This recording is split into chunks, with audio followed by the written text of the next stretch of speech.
Health university ఇవాల్టి నుండి medical PG counselling చేపట్టనుంది. 2 Telugu రాష్ట్రాల అభ్యర్థులు పాల్గొనేందుకు వీలుగా వెబ్ కెమెరాతో మెడికల్ పీజీ కౌన్సిలింగ్ కు ఏర్పాట్లు చేశారు. కాగా ఈ యూనివర్సిటీలో 8900 మంది అభ్యర్థులు ఇవాల్టి నుంచి వచ్చే మే 7వ తేదీ వరకు కౌన్సిలింగ్ లో పాల్గొంటారు.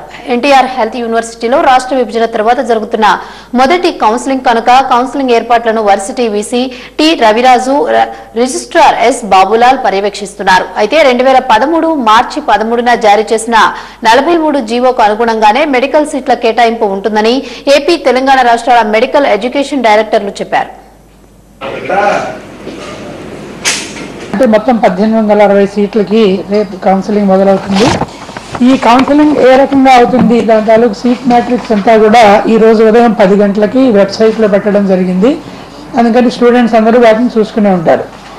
అయితే రేపు ఉదయం 8 గంటలకి మొదలయ్యే రిజిస్ట్రేషను, తర్వాత మొదలయ్యే కౌన్సిలింగ్ గురించి యూనివర్సిటీలో అన్ని ఏర్పాట్లు కూడా చాలా పకడ్బందీగా చేయడం జరిగింది.